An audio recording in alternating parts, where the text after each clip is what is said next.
Sir, ಈಗ ಪ್ರಭಾರಿ ಅಂದ್ರೆ ಯಾವ ರೀತಿ ಕೆಲಸ ಇರುತ್ತೆ ನಿಮಗೆ? ಸರ್, ಪ್ರಭಾರಿ ಅಂದರೆ ಏನು, ಈ ನಮ್ಮ ಜಿಲ್ಲಾಧ್ಯಕ್ಷರು 3 ಜನ ಬರ್ತಾರೆ, 3 ಜಿಲ್ಲೆ ಬರ್ತದೆ ನಮಗೆ. ಸಂಘಟನೆಯಲ್ಲಿ ಪ್ರಭಾರಿ ಅಂದರೆ ಎಲ್ಲ ವಿಷಯದಲ್ಲೂ ಕೂಡ ಬೂತ್ ಮಟ್ಟದಿಂದ ಹಿಡಿದು ವಿವಿಧ ಮೋರ್ಚಾಗಳಿದೆ, ಪೇರೆಂಟ್ ಬಾಡಿ ಇದೆ, ಮಹಿಳಾ ಮೋರ್ಚಾ ಇದೆ, ಬೇರೆ ಬೇರೆ ನಮ್ಮ ಪ್ರಕೋಷ್ಠಗಳು ಮಾಡಿದ್ದೀವಿ 15. ಈ ಬೇರೆ ಬೇರೆ ಸಂಘಟನಾ ದೃಷ್ಟಿಯಿಂದ ಅವೆಲ್ಲ ಎಲ್ಲರನ್ನೂ ಕೂಡ ಒಟ್ಟುಗೂಡಿಸಿ ಪಕ್ಷದಲ್ಲಿ ಅವಿರತವಾಗಿ ಕೆಲಸ ಮಾಡೋ ರೀತಿ ಅವನ್ನ ಪ್ರೇರೇಪಣೆ ಮಾಡೋದೇ ಪ್ರಭಾರಿ ಕೆಲಸ. ಹೆಚ್ಚಿನ ಜವಾಬ್ದಾರಿ ಇದೆ. ಹೆಚ್ಚಿನ ಜವಾಬ್ದಾರಿ ಅಂತಿದೆ. ನಾನು ಜವಾಬ್ದಾರಿಗೆ ಮೋಸ ಮಾಡದಿರೋ ರೀತಿಯಲ್ಲಿ ನಿಷ್ಠಾವಂತನಾಗಿ ಶಕ್ತಿ ಮೀರಿ ಕೆಲಸ ಮಾಡ್ತೀನಿ ಈ ಒಂದು ಜವಾಬ್ದಾರಿಯಲ್ಲಿ. ಈಗ ಮೂಲ ಬಿಜೆಪಿಗಳು RSS ನಲ್ಲಿ ಗುರುತಿಸಿರತಕ್ಕಂಥದ್ದು ಪಕ್ಷ ನಿಮಗೆ ಸಂಪೂರ್ಣವಾಗಿ ಬೆಂಬಲವಾಗಿ ನಿಂತಿದೆಯಾ ಅಂತ? ಅವತ್ತಿಂದ ಇವತ್ತಿಗೂ ಕೂಡ ಪಕ್ಷ ನನಗೆ ನಿರಂತರವಾಗಿ ಸಪೋರ್ಟ್ ಮಾಡಿದೆ. ಪಕ್ಷದ ಬಗ್ಗೆ ಯಾವುದೇ ಭಿನ್ನಾಭಿಪ್ರಾಯ ಇಲ್ಲ.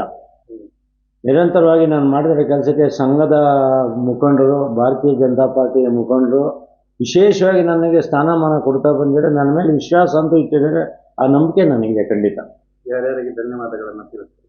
ಸರ್, ಮೊದಲನೇದಾಗಿ ರಾಜ್ಯ ಅಧ್ಯಕ್ಷರಿಗೆ ವಿಜೇಂದ್ರ ಅವರು ಅನೇಕ ಹಿರಿಯರ ಅಭಿಪ್ರಾಯಗಳು ಪಡೆದು ನಮ್ಮ ಜಿಲ್ಲೆಯ ಶಾಸಕರನ್ನು, ನಮ್ಮ ಏನು ಬೆಂಗಳೂರು ಮಹಾನಗರದಲ್ಲಿ ಶಾಸಕರು ಬರ್ತಾರೆ, 3 ಜನ ಅಧ್ಯಕ್ಷರು ಬರ್ತಾರೆ, ಇವರೆಲ್ಲರ ಮತ್ತು MP ಗಳು ಬರ್ತಾರೆ, 4 ಜನ MP ಗಳು ಬರ್ತಾರೆ. ಆ ಎಲ್ಲರ ಅಭಿಪ್ರಾಯ ಕ್ರೋಢೀಕರಣ ಮಾಡಿ ನನಗೆ ಈ ಜವಾಬ್ದಾರಿ ಕೊಟ್ಟಿದ್ದಾರೆ.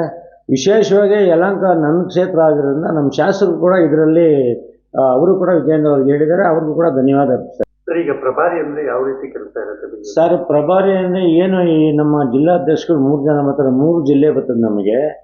ಸಂಘಟನೆಯಲ್ಲಿ ಪ್ರಭಾರಿ ಅಂದರೆ ಎಲ್ಲ ವಿಷಯದಲ್ಲೂ ಕೂಡ ಬೂತ್ ಮಟ್ಟದಿಂದ ಹಿಡಿದು ವಿವಿಧ ಮೋರ್ಚಾಗಳಿದೆ, ಪೇರೆಂಟ್ ಬಾಡಿ ಇದೆ, ಮಹಿಳಾ ಮೋರ್ಚಾ ಇದೆ, ಬೇರೆ ಬೇರೆ ನಮ್ಮ ಪ್ರಕೋಷ್ಠಗಳು ಮಾಡಿದ್ದೀವಿ 15. ಈ ಬೇರೆ ಬೇರೆ ಸಂಘಟನಾ ದೃಷ್ಟಿಯಿಂದ ಅವೆಲ್ಲ ಎಲ್ಲರನ್ನೂ ಕೂಡ ಒಟ್ಟುಗೂಡಿಸಿ ಪಕ್ಷದಲ್ಲಿ ಅವಿರತವಾಗಿ ಕೆಲಸ ಮಾಡೋ ರೀತಿ ಅವನ್ನ ಪ್ರೇರೇಪಣೆ ಮಾಡೋದೇ ಪ್ರಭಾರಿ ಕೆಲಸ. ಹೆಚ್ಚಿನ ಜವಾಬ್ದಾರಿ ಇದೆ. ಹೆಚ್ಚಿನ ಜವಾಬ್ದಾರಿ ಅಂತಿದೆ. ನಾನು ಜವಾಬ್ದಾರಿಗೆ ಮೋಸ ಮಾಡದಿರೋ ರೀತಿಯಲ್ಲಿ ನಿಷ್ಠಾವಂತನಾಗಿ ಶಕ್ತಿ ಮೀರಿ ಕೆಲಸ ಮಾಡ್ತೀನಿ ಈ ಒಂದು ಜವಾಬ್ದಾರಿಯಲ್ಲಿ. ಈಗ ಮೂಲ ಬಿಜೆಪಿಗಳು RSS ನಲ್ಲಿ ಗುರುತಿಸಿರತಕ್ಕಂಥದ್ದು ಪಕ್ಷ ನಿಮಗೆ ಸಂಪೂರ್ಣವಾಗಿ ಬೆಂಬಲವಾಗಿ ನಿಂತಿದೆಯಾ ಅಂತ? ಅವತ್ತಿಂದ ಇವತ್ತಿಗೂ ಕೂಡ ಪಕ್ಷ ನನಗೆ ನಿರಂತರವಾಗಿ ಸಪೋರ್ಟ್ ಮಾಡಿದೆ. ಪಕ್ಷದ ಬಗ್ಗೆ ಯಾವುದೇ ಭಿನ್ನಾಭಿಪ್ರಾಯ ಇಲ್ಲ. ನಿರಂತರವಾಗಿ ನಾನು ಮಾಡಿದ ಕೆಲಸಕ್ಕೆ ಸಂಘದ ಮುಖಂಡರು, ಭಾರತೀಯ ಜನತಾ ಪಾರ್ಟಿಯ ಮುಖಂಡರು ವಿಶೇಷವಾಗಿ ನನಗೆ ಸ್ಥಾನಮಾನ ಕೊಡ್ತಾ ಬಂದಿದ್ದಾರೆ. ನನ್ನ ಮೇಲೆ ವಿಶ್ವಾಸ ಅಂತೂ ಇಟ್ಟಿದ್ದಾರೆ. ಆ ನಂಬಿಕೆ ನನಗಿದೆ ಖಂಡಿತ. ಯಾರ್ಯಾರಿಗೆ ಧನ್ಯವಾದಗಳನ್ನು ತಿಳಿಸ್ತೀನಿ? ಸರ್, ಮೊದಲನೇದಾಗಿ ರಾಜ್ಯ ಅಧ್ಯಕ್ಷರಿಗೆ ವಿಜೇಂದ್ರ ಅವರು ಅನೇಕ ಹಿರಿಯರ ಅಭಿಪ್ರಾಯಗಳು ಪಡೆದು ನಮ್ಮ ಜಿಲ್ಲೆಯ ಶಾಸಕರನ್ನು, ನಮ್ಮ ಏನು ಬೆಂಗಳೂರು ಮಹಾನಗರದಲ್ಲಿ ಶಾಸಕರು ಬರ್ತಾರೆ, 3 ಜನ ಅಧ್ಯಕ್ಷರು ಬರ್ತಾರೆ, ಇವರೆಲ್ಲರ ಮತ್ತು MP ಗಳು ಬರ್ತಾರೆ, 4 ಜನ MP ಗಳು ಬರ್ತಾರೆ.